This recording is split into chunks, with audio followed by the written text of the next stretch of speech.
Hello, everyone. Welcome and good morning or good afternoon or good evening, depending on where you are. My name is Roger Snyder, and I'm the Vice President of Products and Services at 280 Group. Thank you so much for joining us today as we start an Ask Me Anything session on Win with Data. How do you use data to inform your product strategy? We've got a great set of panelists, and I will introduce them in just a moment, but let's take a few moments to discuss a couple of administrative things. First off, if you are not familiar with 280 Group, thank you for joining us today. And our mission is to empower product professionals with the knowledge and tools to build products that matter to your customers, products that matter to your company, and hopefully products that matter to you, that are near and dear to your own heart. And we are very much uniquely focused on just the needs of product professionals. So if you need more help, plenty of free resources, or are interested in all of our offerings, check us out at 280group.com. Today, we are doing the Ask Me Anything format. And so that means we want this to be interactive. So we'll be using the chat box. So hopefully at the bottom of your screen, you can see chat. It's got the little red circle here in our picture. And that's where we'd like you to enter your questions so that we can have an interactive session. And if you don't mind, what I'll do is, as I'm seeing the questions come through, we will ask you to unmute and ask your question live of the audience so we can have more of a conversation.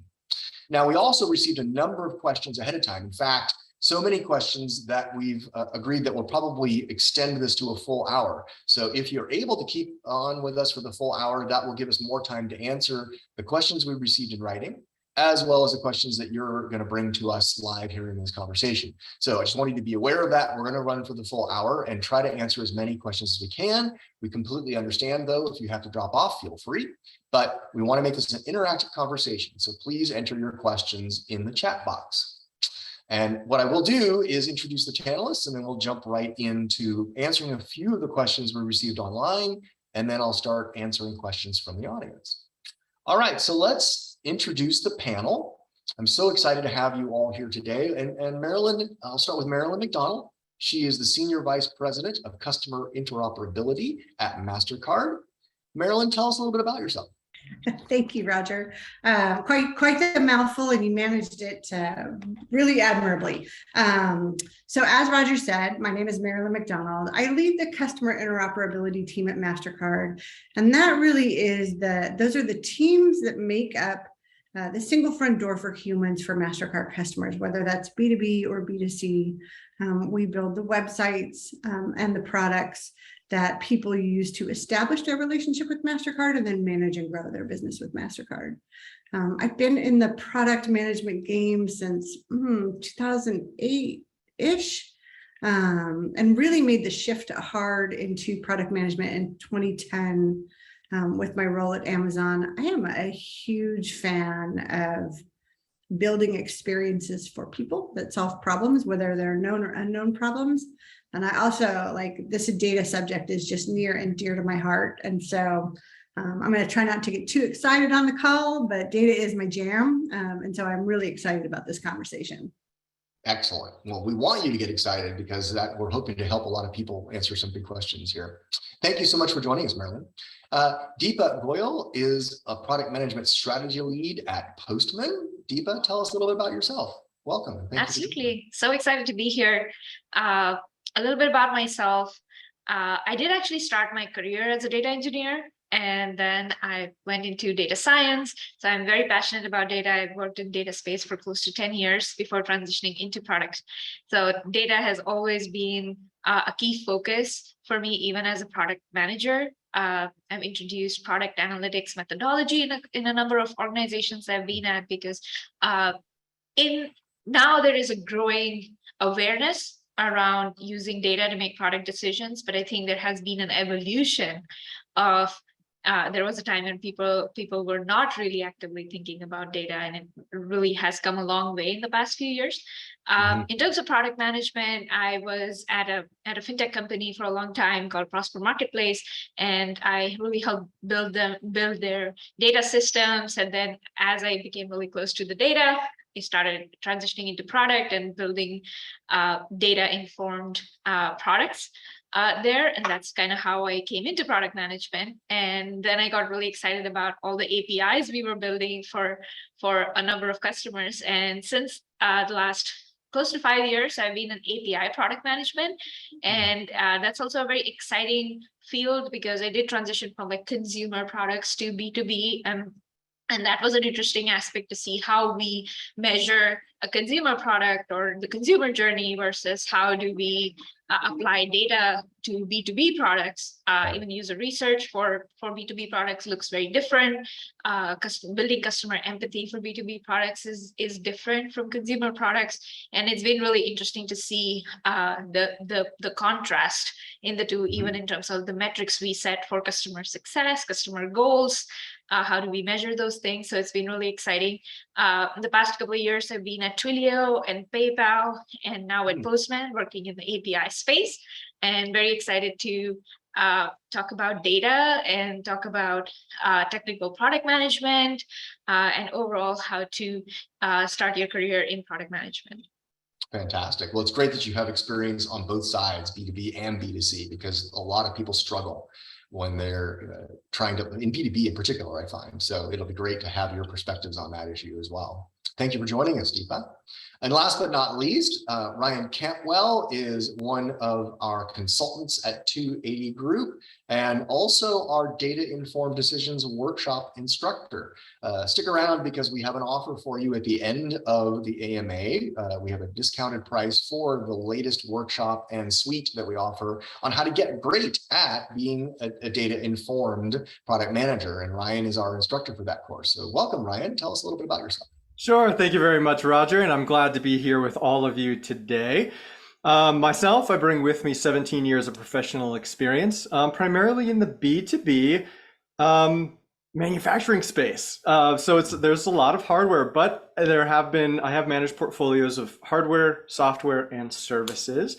So I can interconnect those things. And data has been something that is near and dear to me as well. How do we measure the user through a hardware device in a complex portfolio of products, and especially using something like experimentation as a means of collecting good data instead of just relying on more of the traditional methods. So I've got a lot of experience introducing those programs to the organizations I was with, and I'm really excited to talk about it today, Roger. Well, and I'm excited that you've got the physical products hardware background as well, because a lot of people fall back and think, oh, well, I don't have software, I can't use Google Analytics, therefore I don't have to collect data. And that's just not true anymore. So I'm hoping that some of those questions may come up and you'll be able to help with those as well. Great. Well, again, Ryan, thank you for joining the panel. So let's jump into the questions. We've got a number of questions ahead of time as people registered. So I'm going to kick off our discussion with one of these questions, and then we'll kind of go back and forth between the written questions and questions from all of you. So our first question comes from Michelle, who is a digital product manager. ¿Cuál es la necesidad del control de la devolución? Sorry. Okay. Yeah, I do ask that everybody a good reminder there. I hope everyone please stay muted. Estaba preguntando que please stay muted if you aren't asking a question directly. So Michelle from Idaho, a digital product manager, asked the question, how do you get started with even defining KPIs? As an institution, we know we need to do it, but we never seem to make that first step for change. So how do we go about getting started with even defining KPIs? And Deepa, why don't you kick us off in answering this question? Absolutely, happy to.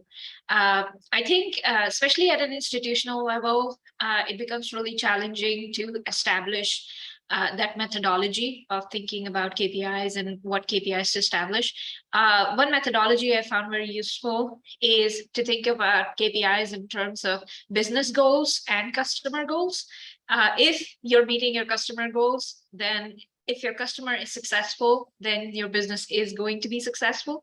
So tracing the customer journey in terms of every step, walk in your customer's shoes, try to identify all the data points that get generated as your customers discover your product, interact with it, make the buying decision, start to use it all the way to churn. So you have all these data points that get generated that you can then map to your business goals And then you have a very complete picture of you have all the data you need to make really informed business decisions. And hopefully tracking the customer journey will also help you establish KPIs at a specific department level. So for example, depending on what kind of support volumes you get, those can also be very important operational metrics, but that can also be great for measuring your product's success. So you can really start to see the relationships between different departments and see the direct impact of your KPIs on customers. Makes a lot of sense. So what I'm hearing you say is you want to start with the problems that your customer wants to solve. And even with the customer journey, like you said, even when they're in the early phases of not even yet using your product per se, but they're in the kind of the discovery phases, you want to track how successful are you at being able to help them move through that user journey. A lot of people do focus on the actual user experience in the product, but those early steps are important too, right? In terms of being able to do that. Other thoughts, Marilyn or Ryan? I think that I think that the only other thing I would chime in with is when you're thinking about customer journey metrics, it's probably also worth thinking about what are your lagging indicators, like sort of like NPS or OSAT or tend to be lagging indicators, but people use them as a measure of satisfaction or the ability of a product or a company to be profitable. But your leading indicators that you think are the drivers of your lagging indicators are even to some extent more important as you start to sort of frame out where you're going to spend your time and your money, because that's really what you're using data for, right? For decision making. Absolutely. Yeah, and I always say, Roger, you do what you measure. So when you're picking KPIs, you want to pick the ones that are meaningful to you and your business, right? And I always say, what is meaningful are the outcomes we try to drive for our customers. So we want to focus on those outcomes more than anything. And then ask ourselves the question, if I track this thing and it changes, what do I do with it when it changes? If you can't answer that question, it's probably not a KPI you want to track. That's a really good point. Yeah. So if you're tracking data that's not going to inform any of your decisions, what are you doing with that? Right. Exactly. I had a customer a few years back that was saying, this is fantastic. I've got a dashboard now that has 30 KPIs. And I thought to myself, okay, hold on. The first word in key performance indicators is key. So I do want to also emphasize that you should probably have a lot of different metrics available to you, because if there's a particular issue, you're going to need some of them. But what are like the 3 to 5 truly key performance indicators that you would run your business on? And so, getting back to Michelle's question, start with the problems your customers want to solve and the business problem you're trying to achieve too. You can be a little bit selfish about this, right? You're trying to gain market share, or you're trying to increase revenue, or you're trying to reduce churn. And by the way, Deepa mentioned churn earlier. Churn is the opposite of customer loyalty, right? Churn is the number of users that you're losing, okay? So I just want to ask all of our panelists, define the terms you're using, right? Also, Marilyn mentioned NPS, Net Promoter Score, right? So we probably want to just say those out loud as we're saying them. So if reducing churn is crucial to you, then that's going to be one of those 3 to 5, but really do focus so that you are able to track your business successfully. And you should be able to do that with those customer journey metrics and the key business success metrics that you're looking for. Great conversation. Our second question was related, and the second question comes from Michelle as well. Oh no, actually this one comes from Wayne, and Wayne is a product manager in Great Britain. And he asked any recommendations on a system or methodology for deciding what data to be collected. And Marilyn, maybe you can kick us off on that one. Absolutely. Thank you, Wayne, for that question. I personally am a big fan of OKRs. It's objective key results. It's a framework that's pretty well known and largely based on a book called by John Doerr called Measure What Matters, I think is the name of the book. But I think when you look at OKRs as a framework to sort of run your business, you need to be fully cognizant of the metrics you need to be able to run your business from end to end, right? So it's a set of metrics. It's the dashboard that matters. that define your business and your customer journeys. And so for a typical product or a typical e-commerce site, you're talking about things like, how am I going to attract and acquire new customers? What's it going to take to convert them to using my product? Is there an opportunity for monetization in that process? How do I engage, retain, create loyalty? And then for those that have churned, the definition that Deepa was talking about, those that have bailed on me, how do I reactivate those customers? So remember to sort of instrument the business from end to end so you can see what's going on, and then base your OKRs out of that. Because, you know, clearly if you do things in silos, I mean, you have the ability to sort of like impact your business in slightly unhelpful ways. For instance, you can drive acquisition way up, but they're not the customer you want. Right. And so if you don't look at this from a holistic point of view, you run the risk of not of impacting yourself negatively inadvertently. It's a lot of words. No, but it's a really good point of making sure that you don't have inadvertent consequences. To Ryan's earlier point of, you are what you track, right? Yeah. You're tracking the right things and not making decisions that will have unintended consequences. Great. Ryan and Deepa, anything you'd like to add? Yeah, I'll just say quickly, I mentioned outcomes once already, and I want to try to illustrate this with an example or a short story, Roger. Here we are in a webinar. And if we at the 280 group were to say, how do we track the success of our webinar? If we were to say we have X number of registrants, that doesn't tell us much. That is an output, right? We want an outcome, and that is how much value do you derive from the webinar?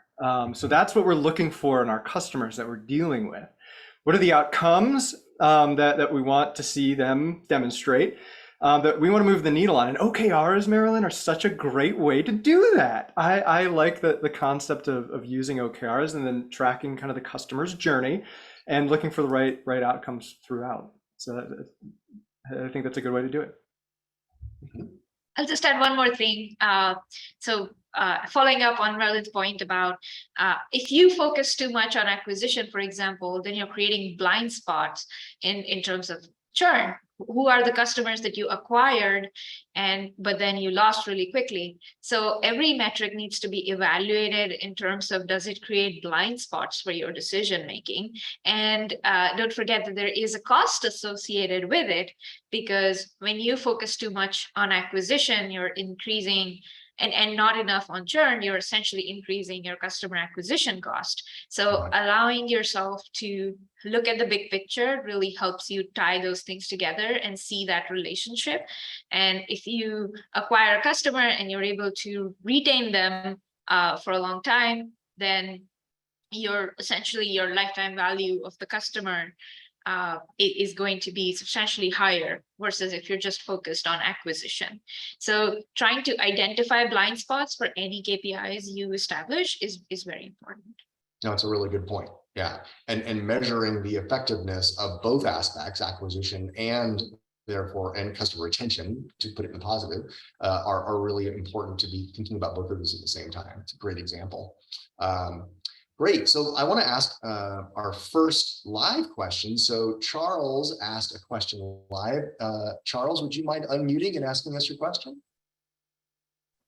Hi guys, yeah, I think you touched on it quite a bit, and just in terms of what would be your foremost kind of KPIs that you'd be looking at in terms of setting up to track for media-based products. So again, if you've got premium content like videos, gated content, that sort of thing, that are SKUs within your company, where would your mind go to first? Especially again, if you're drawing back on what your objective is, and if it's how many eyeballs you've had, how much impact you've had. It's something a little subjective like that. How many, how much reach you had, something like that. What's something a little more quantifiable from your experience that you might be looking at in that kind of space? Something that's kind of like an IP-based space. Great question, Charles. Who'd like to? I can take this one. Great. So I think it's really interesting how much content everybody's producing now. And I think a lot of times people look at reach or how many views you received on a video, but most of the time that's not really representative of the value to the customer or to the business. I think the most important aspect is to have a clear call to action. for any video you have, like, or any content, blog, video, tweet, anything you put out, trying to be very mindful of having that happy path of what do you actually want your customer to do. And especially platforms like Facebook or Instagram, and especially in the ad space, they are very, very optimized for call to action. So if you don't have a clear call to action, you have significantly low reach even versus if you do. So it's really important to set a clear call to action, and then that actually is is the way you measure your conversion for your content, is going all the way from reach. Some platforms give you analytics on what kind of like geographical reach or what kind of audience you were able to reach, some insights into that. But then conversion could be the ultimate value to you, which could be either like sign up for a newsletter or buying a product. So the range can be large, but I think identifying the call to action is really the key to being able to measure your content. Mm-hmm. Yep. I think the yes and take it back to Ryan's outcome. The word outcome I'm always going to now associate with Ryan. What outcome are you trying to drive for the business that led you to produce that content? And that's how you should start to frame around the content itself. I think the one thing that's probably going to be a bit of a provocative statement, like beware of trying to track attribution, like 6 and 7 clicks and relative attribution over time. I'm one of those person that's like last click, like the last click gets the money. But I know a lot of marketing groups will try to sort of like do some very sophisticated attribution tracking, and did they click 5 times? And I think there's danger in that sort of those sort of metrics, and really the simpler and the cleaner you can keep it, the more accurate it's going to be. That would be my only bias there. That's a really good point. Anything to add, Ryan? Yeah, I mean, I love where you're both going with this, because kind of the call to action in my mind, it calls up immediately. I need a task to complete. Like, we're just watching a video isn't a task to complete, but if I have that call to action, it could just be as simply as a button click or something like that. That is something that's more tangible, that's showing intent in the data, that's giving me more information than it would otherwise. Yeah, and I want to extend this just a little bit again to help with the B2B versus B2C conversation aspect of this. The first click, that call to action, is obviously the very first thing that you want to track. But like in a B2C, it may be very simple then that there's just a few more clicks that actually lead to a purchase, right? But for B2B, it's more likely that, can I get a meeting with this client in order to better understand their needs as a team? And ultimately, did I get to closed won? Did this original video or blog post, to Deepa's point, whatever the media that you're putting out there or advertisement, did it end up leading to a closed won deal? So the call to action is the good first step, but ultimately for your business outcome, did it lead to a purchase on the B2C side, or did it lead to a closed won deal if you're doing more of a B2B kind of business? So be thoughtful about this, so that, like, we talk about vanity metrics as well. So like views, to Charles' original question, is the vanity metric, right? It tells you a little something, but not a lot. The call to action, really important. But ultimately, did you get to the business outcome that you were looking for? Or if it really was just also to provide data information, did you get to a good customer satisfaction score? Did that service, video, whatever you were doing, lead to a happy customer who was smarter than when they started? I would just say that when we think about vanity metric, a lot of times we think of, okay, views are a vanity metric, and then people start to think that we don't have to care about them, but we do, because even views will really reflect how effective that platform is for you in terms of using that platform as a channel. So if you are not getting enough views on a certain platform, that is very key for marketing team, for example, to really evaluate, should we even use this channel? Is it really, that's the top of the funnel metric for them. And the other aspect is also just in terms of evaluating copy and design. So if a particular design is not working on a certain platform, and you have to probably invest a little bit more in terms of experimenting different copies and different designs. So it's not, it's effective for certain aspect of decision making, probably very top of the funnel. So I'm a strong believer that no metric is a vanity metric. Okay, cool. I like that idea. Yeah, but you just can't stop there, I guess is the point, right? Not to belabor a point, but I think that the purpose of data is to drive, in a lot of instances, is to drive curiosity. And so if you're getting a lot of views and you're not getting the expected outcome you're driving, I do think it's a cause to say, is this the right place for my message? Something's not working. You get a lot of people looking at your thing and no one cares. They're not actually taking the action you want them to take. So this should, to your point, drive curiosity and then a series of experimentation to either prove your hypothesis, I'm in the wrong place, or I have the wrong message, or I have the wrong creative, like something's askew. But that starts to drive discovery, I think. Right. No, it's a really good point. Definitely. Getting people excited or interested and moving to the next step in their learning journey, for sure.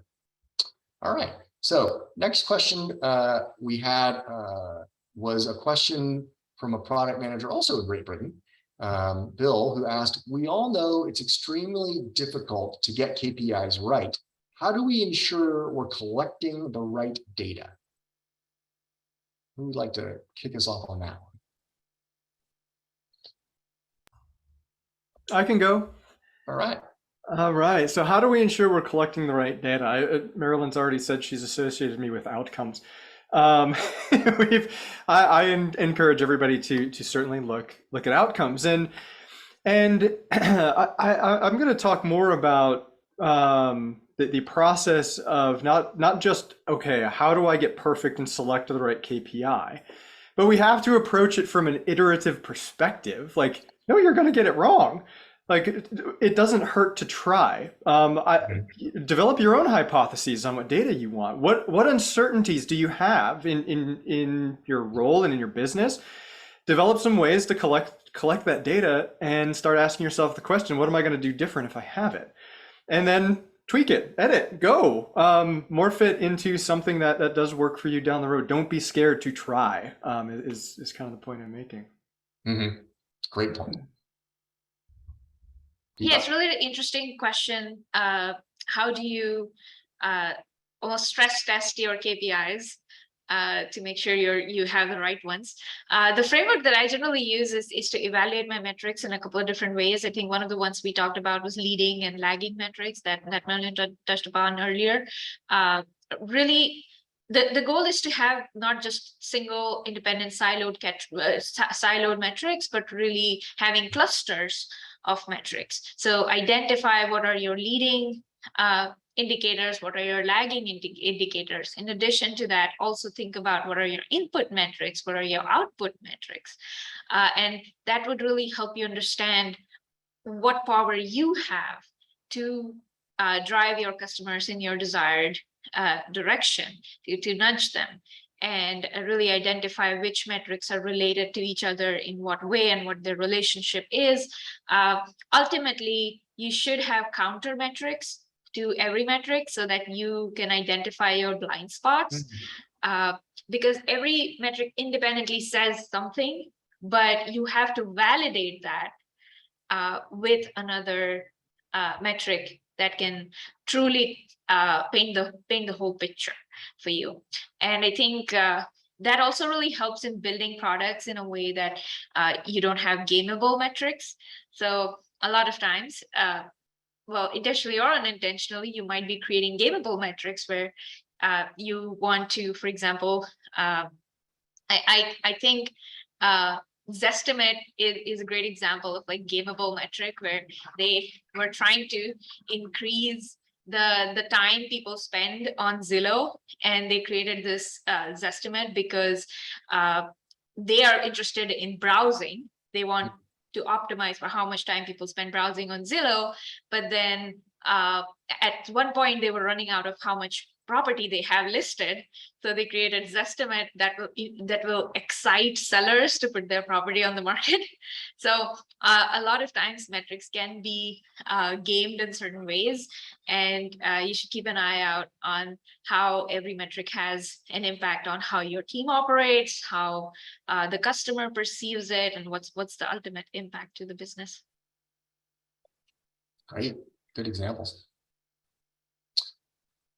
So actually, Deepa, we got a follow-up question on that. I'm going to jump to that one first. Clinton, would you mind unmuting and asking your question?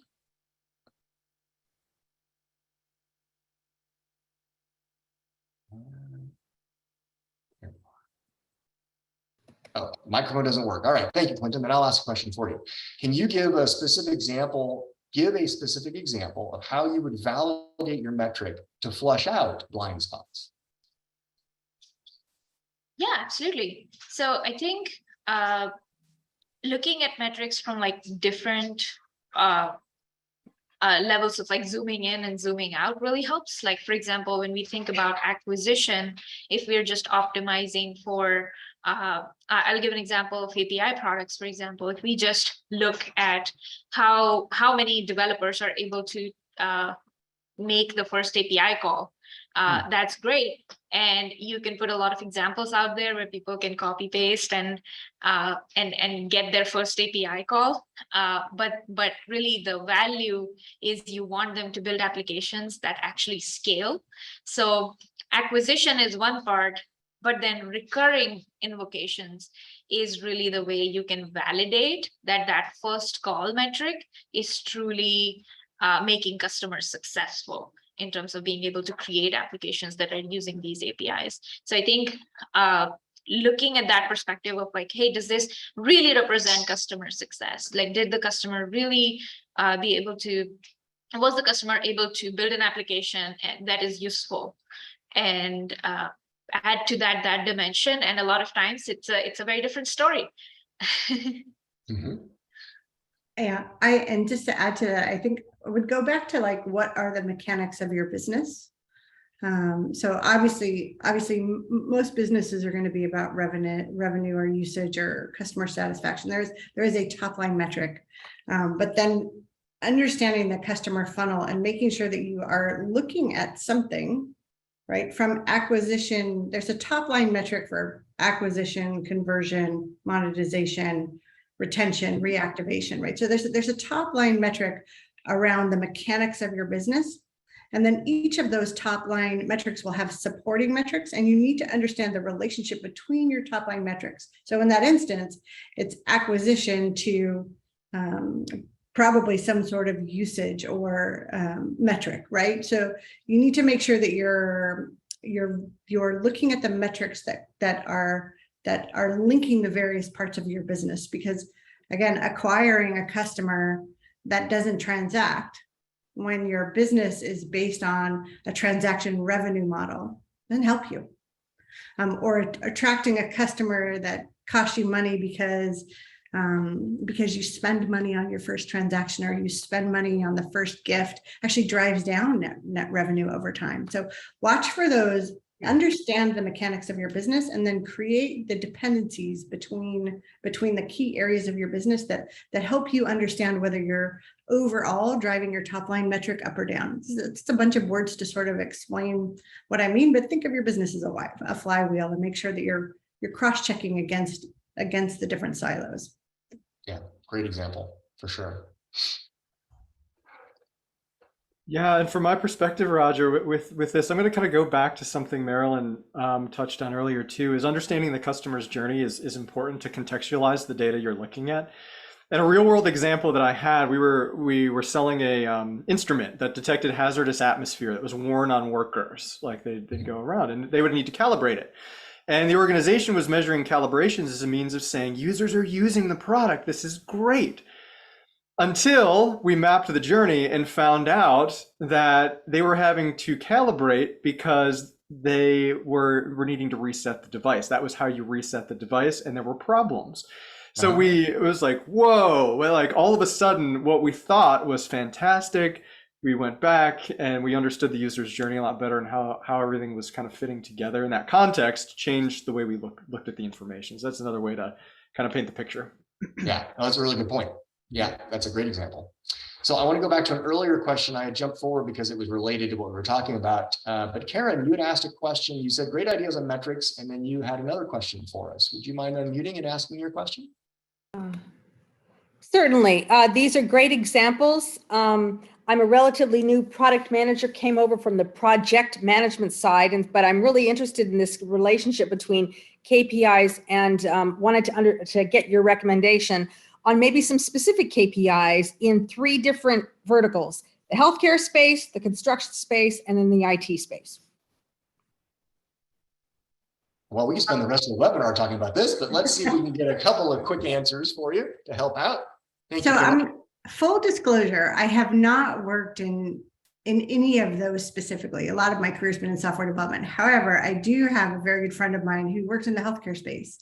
And she specifically was responsible for making the device that was a software and hardware device that they would wheel in to do virtual consults for stroke patients. So someone's in a hospital, they're having a stroke. They measured their latency in patient deaths because their outcome was getting a consult to a patient that was struggling as quickly as possible in order to reduce deaths. And so everything that they built around their top line metric was reduction of patient deaths over time, which is kind of I'm glad that's not my job, to be honest with you. But that's kind of a humbling metric to start from, and then everything else tied to that. Mm-hmm. Great example.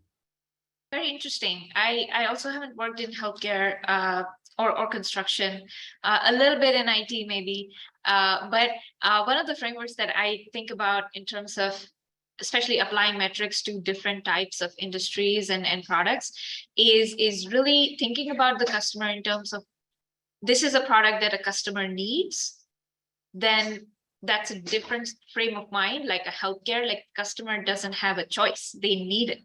It's not a dress they're shopping for where they're looking at 100 different dresses to see which one they like best, versus a want product is very much about the choices, and the decision making points are very different for those 2 products.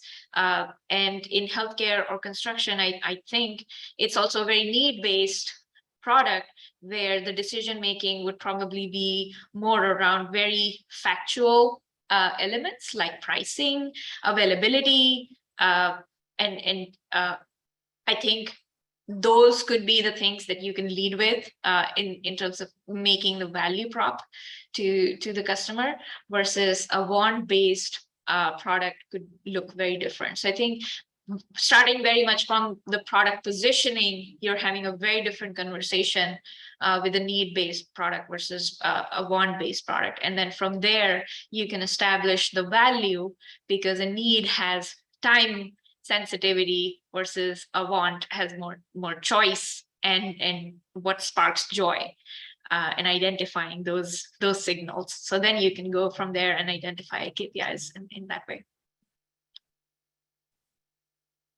I'm waiting for Ryan to say outcomes. What is the outcome that customer is looking for? Right. Yeah, I need a sign, right? So I actually have worked with a couple of clients in construction, and there's 2 areas, one that we haven't touched on before, so I want to bring it up. There are 2 areas that they care a lot about. One is compliance.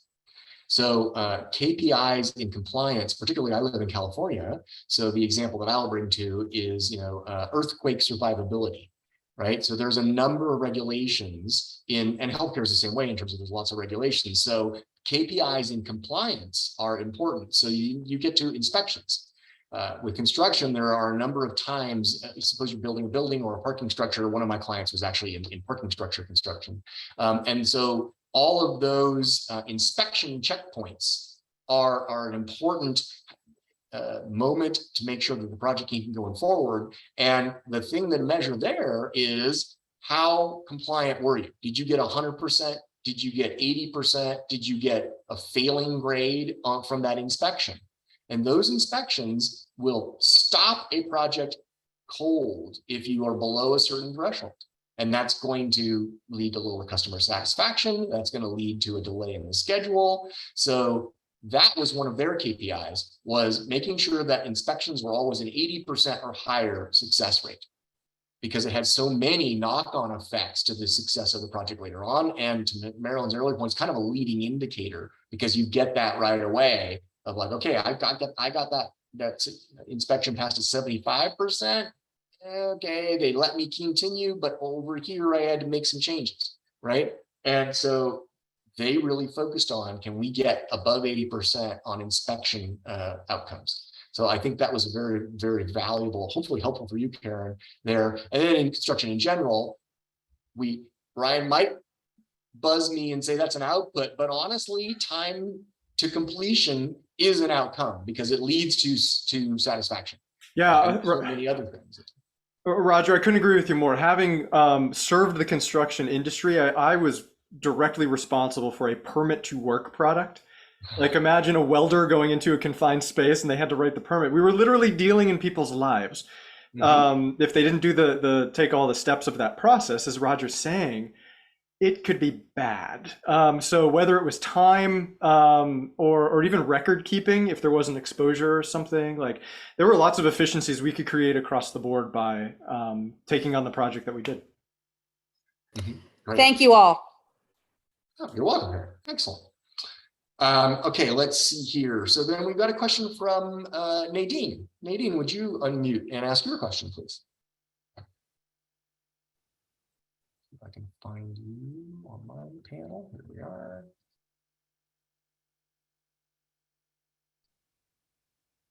And if you can't unmute Nadine, I'll ask your question for you. Not seeing response. Well, let me go ahead and ask the question. Nadine is from Munich, and she is tasked with identifying all KPIs which are on our product customer funnel. Main product, our websites, and then filter out the important ones which have leverage. So which of all these KPIs and metrics really have an impact on conversion?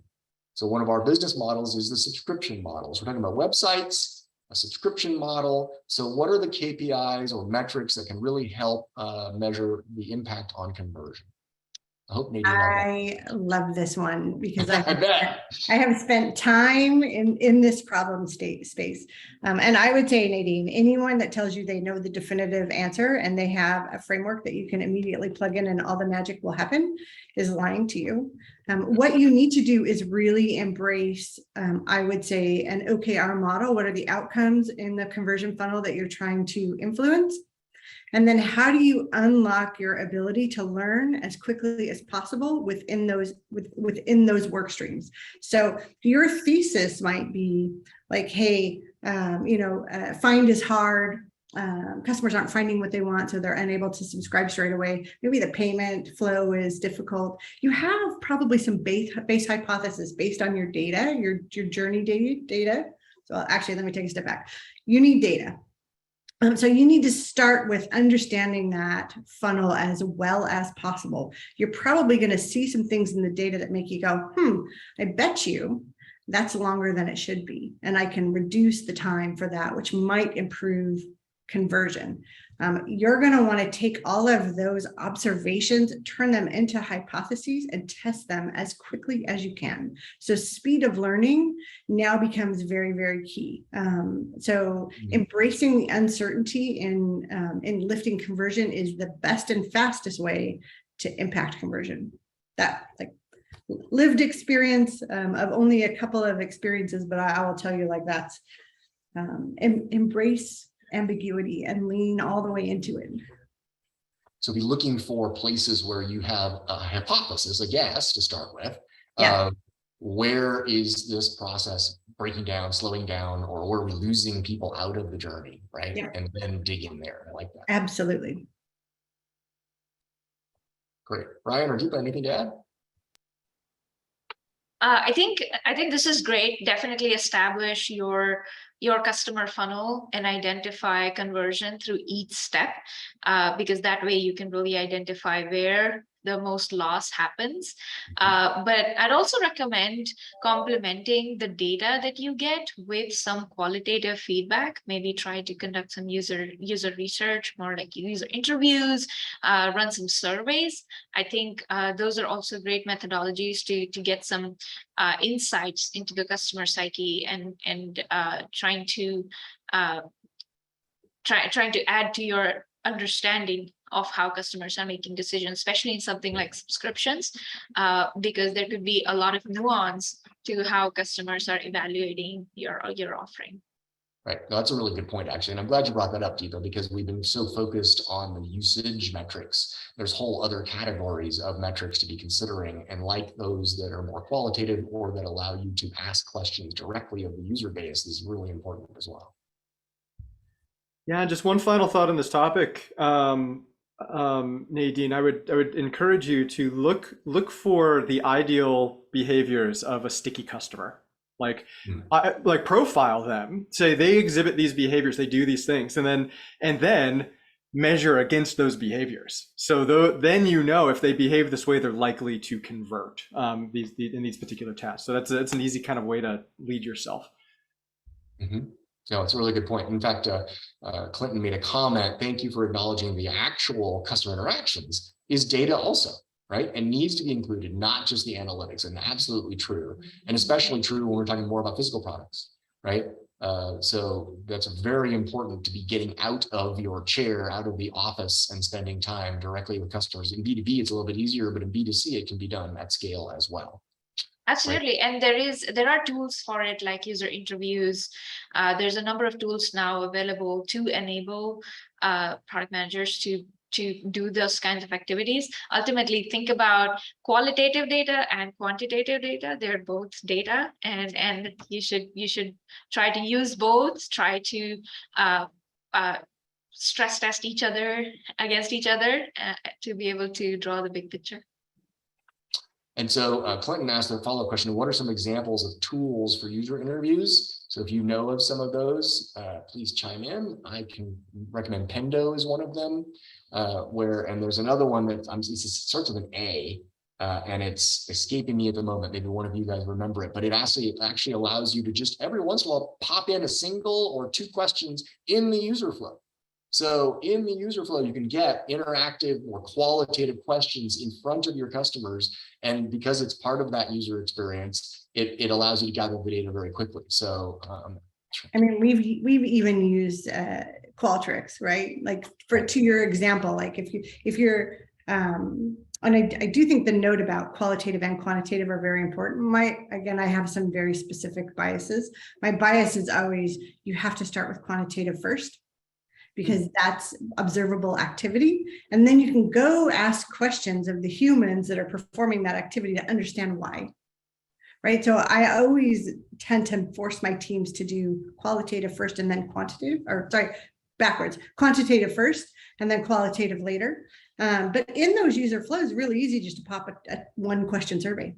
Hey, how do you feel about this? And that actually sort of allows you to observe what the human is doing in the moment, the single user journey, the aggregate user journey, and then start to dig into how people are thinking and feeling. Also a huge fan of like lean canvas activities. My team will actually go out and sit behind people and watch them, because just observing the pane of glass is not often good enough. You need to observe them in context in the moment. Yeah. Absolutely. It's very important I think as a product manager, it's really important to create feedback loops. Yeah. So for example, when you complete a ride in Uber, they ask you for feedback. So not just running separate exercise for getting feedback, but also this qualitative feedback in the moment while the customer is on the page. One of the things is, for example, now it's very common to have these chat bots on every website where you can ask questions, and that's essentially generating a wealth of data in terms of what are the questions that customers are thinking of. And a great example of that is you should definitely have that up on a pricing page, because that's where people are evaluating prices, and maybe most of the customers have the same question: is there a discount I can get? So there you can see patterns in terms of what questions people are asking while they are in the journey. So you don't always have to wait until later or do a separate exercise. So create feedback loops within the customer journey so you can gather this qualitative data as the customer goes through it. Yeah. But be aware that they're also gameable. Have you ever That's noticed that when you create like a happy path task in an app, like you've just done something, like you just ordered your favorite meal from Uber Eats or something, and then they pop up a little thing that says, rate us now. Of course, you're going to push 5 stars because you were just successful.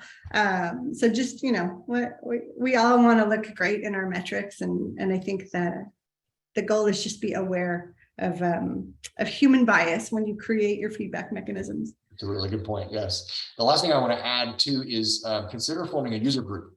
So with a user group, you have a group of users that is, typically 35 to 100 users that you can then also put new ideas in front of and be able to ask them more in-depth qualitative questions as well as do quantitative surveys. But with that group, then you're not comfortable yet with a new feature that hopefully yields a new benefit to put in front of thousands of users. But this small group, you can test with them and get qualitative feedback and iterate. And that having a user group available to you provides a whole new dimension of being able to test and iterate. And so I highly recommend getting a user group involved as well. All right, we got, I think, time for one more question. I want to go back to one of our written questions because it was a really good one. Wayne from Great Britain asked, if we spent time and effort collecting the data for a period of time, but then found out the data is not as good as we expected, what can we do given we have limited time and resources and may not have the luxury of running it again before we have to make product decisions? And I think we've all been here in terms of data gathering mishaps. So maybe Ryan, you could kick us off on this one. Yeah, I'd be happy to. So Wayne, I interpret your question specifically, the phrase that you give, found out the data was not as good as we expected, in 2 ways. The first way is I can't trust the data, meaning I didn't have enough or a large enough sample perhaps to say, oh yes, it's significant enough that I can claim confidence to make a decision against. If that is the case, I would encourage you to make it a priority to collect more responses before making a decision. And I know that feels like, but then it's going to take longer and I have to invest more. But that time to take longer and invest more is way shorter than waiting later and having a product or making a decision with a much, much larger impact down the road. So it's worth it, in other words. The second way I interpret that statement is I have data, but I'm not exactly sure what to do with it. I'm not sure what meaning I can derive from this set of information. And or maybe characterize it as the data didn't tell me what I wanted to learn. But if you have a good sample size and the results you're looking for can't be found, this is where I think one of my 2 panelists mentioned we need to be curious. Always be curious and dig deeper into the data and do more analysis to see what story does it tell. And this is where we can be decisive and avoid the trap, perhaps, of spinning the data to the story we want it to tell, not the one that it should tell. So we can look at it in kind of both of those ways. So Wayne, hopefully that helps from my perspective. I'm sure my peers here have much more articulate answers. Never. So Wayne replied in chat saying afraid of bias. So +1 to what Ryan said, Wayne, and what I would do in that instance. So as product managers, think of it this way: whether you're working with a hard physical good or software, you're actually asking the company to invest millions of dollars to bring your idea to life to solve for a specific customer pain. You're spending money with every decision you make. And it's kind of like weighty when you think of it that way, but that is really our responsibility. So you've got a set of data. It doesn't tell you what you think you want to hear or you thought it would come out of, and you suspect there's bias. There's ways to validate. And so I would say, Like, it's not pull the data again. This is like led you to a set of questions that you now need to validate as quickly as possible before you can have a clear and firm path forward. And if you don't answer that question, you run the risk of spending millions of dollars irresponsibly. And so you're obligated. You're the person that's making these decisions on behalf of the company. Like, you are empowered to go and find the answers to those questions and do that next level of due diligence. Like, go get them, Wayne. I've got your back. So Hopefully your boss this has is your called, back as well. yeah, absolutely. So this is called narrative bias, by the way. Is we have a tendency to interpret information based on our own narratives. So I think it's very important to think about what could be a contradictory narrative to the information. And I think that's a very, very nice and abstract way of like questioning that bias. And if this is true, then ABC might also be true, and then try to validate that. So try to think one step downstream from your interpretation, and you will be able to validate or invalidate the first interpretation, because the entire narrative should really fit together and validate each other. So Right. that's a way of removing bias. That's a great suggestion. Be looking at this from multiple perspectives, right? And to Marilyn's point earlier, and I made it a little bit cheeky comment, but I was being serious and I want to come back to it. If it is a momentous decision that you are trying to use this data to make, and it is not leading you in a good place, and when I say a good place, not just confirmation bias, but you just don't have a good answer one way or the other, right? That's more the concern I'm worried about. You do need to talk to your boss and say, look, we have a problem. The data is not helping us make decision A or B. I think, to Deepa's point, we need to run a new experiment that will help us either contradict what we've learned so far or confirm something different. We need to go run that test, and we need to defer the decision, right? So I think that is the wise approach to take, and your boss needs to back you up in making those decisions when they're momentous, right? Other times, okay, fine. Maybe I have other data I can use to try to make a simple decision.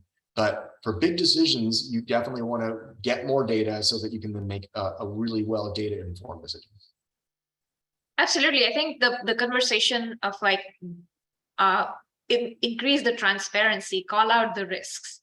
So and also identify that not every decision is going to be make or break. So evaluating risk of the decision is also very important. There might be like a small website change may not make that much of a difference, and you may not have to sweat so much in terms of getting your A/B testing right, but certain experiments might be more impactful to the business. So I think the conversation you need to have is, hey, we don't have a clear signal, and these are the potential risks. And then your boss and your team can really collaborate on evaluating that risk so that you can actually establish a path forward. Right. I think that makes good sense. Definitely. Thank you. I do want to take a couple of minutes at the end here because we have an opportunity for you to continue your learning in the data space. We recently launched a new suite called the Insights to Digital Product Success Suite. And this is a combination of 3 different products. It allows you to kick off with assessing your own skills as a digital product manager. So you start with this assessment and you get back an individualized report that tells you your strengths and your weaknesses, your areas that you want to improve on. It gives you a self-study version of our digital product management course where you learn all of the terms we've been talking about today, all the KPIs, OKRs, churn, right? Net present value, all of these different things. We go in depth and give you the tools to understand what are the KPIs you should be tracking. And then it ends with a capstone workshop that our own Ryan Cantwell leads you, where you bring your own business problems to the workshop. And it's a 3-hour workshop. There's no more lecture. I mean, Ryan kind of reminds you of, this is from module 3, that's from module 5, but the whole 3 hours is about an exercise to take a business problem and figure out what the right KPIs are, figure out your assumptions, go figure out what data you need to be able to test those assumptions or validate or invalidate your hypothesis, and then how to build that whole system of evaluating that data. And lastly, how to take that data and turn it into a compelling story. Because as a product manager, we have to bring the data, but we also have to tell it in a compelling way. And so this 3-part suite, our Insights Digital Product Success Suite, you should have a link available in the chat to go check that out. It's available right now at a discount. 15% off right now, so go check that out. And then lastly, I want to encourage you to join our LinkedIn group. We have a leadership product management group, and that's where you can continue conversations like the ones we had today. Ask your questions, listen to other experts, listen to other people with questions that maybe you can help. But join our leadership group on LinkedIn and continue your learning journey. So I want to thank Marilyn McDonald, Deepa Goyal, and Ryan Cantwell for joining us today. Great conversation. I hope all of you got some great value from this. So please send us your feedback and let us know how we did. We want to know how well we did as well. And we'll follow up, I think, with an email that allows you to provide and share your thoughts. Go forth, become data informed, and have a great rest of your day. Thank you, Marilyn, Ryan, and Deepa. Thank you so much. Thanks for hosting. Our pleasure. Thank you. Take care, everyone. Bye. Bye.